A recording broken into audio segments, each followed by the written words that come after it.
Everybody needs the ultimate indulgent fudgy recipe for a brownie. And I tell you what, my salted peanut butter double chocolate brownie, shh, don't tell anyone, might just be the recipe that you need to keep you comfortable this winter. And what makes the center of these brownies so gooey and fudgy is a layer of frozen peanut butter. Pour half a jar of really good quality peanut butter into your brownie pan and freeze it the night before. All right, for your brownie mix, it's so simple. Basically, it's just melt and mix. So I've got 200 grams of good quality dark chocolate, 200 grams of unsalted cubed butter. We're gonna gently melt the butter and chocolate over low heat on a bain-marie and give it a good stir. I've made this recipe really simple. 200 grams of dark chocolate, 200 grams of butter, and 200 grams of brown sugar. So it's starting to look really glossy and silky and smooth. Kind of reminds me of Willy Wonka and the Chocolate Factory. So you can take this off the heat, just carefully remove it.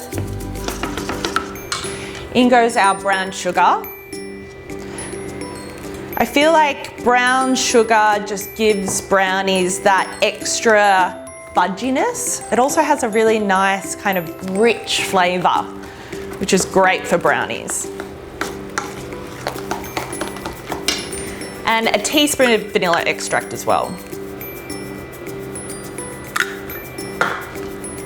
I'm gonna swap utensils. Try and not get chocolate all over me. And we're gonna whisk in some eggs. I add in 1 egg at a time.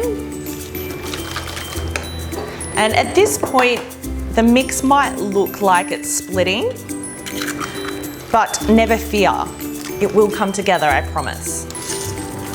And then it's just like magic. The batter comes together. It is nice and smooth. So I've got 150 grams of plain flour, and I'm just gonna sieve that in.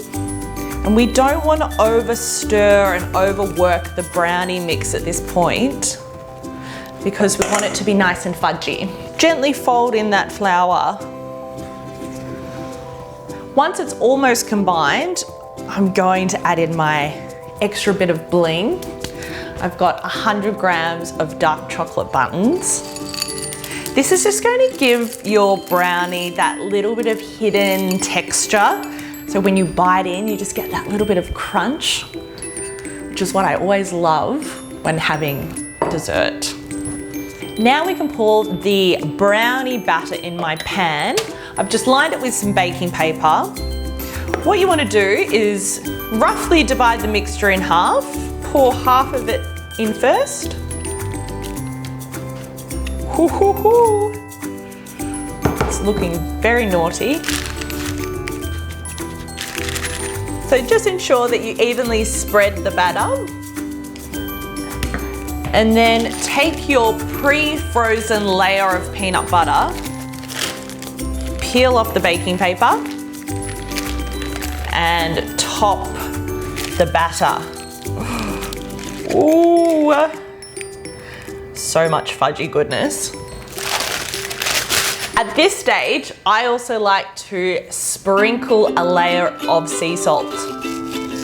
And finish off your brownie by putting the remaining batter on top, spread it out, pop it into your oven, and then watch who fights to lick the spoon and bowl. This could go straight into your oven, 150 degrees for about 30 minutes.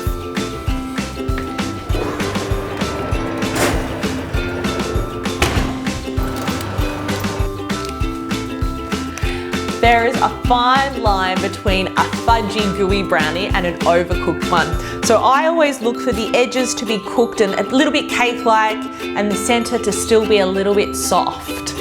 Now, as hard as it's going to seem, we need to let this cool down before slicing. So let it cool down in the tin for about 10 minutes, then pop it onto a cake rack to cool down completely. Slice it up, and I tell you what, this is going to be perfect with a nice cup of tea and then perhaps a lie down.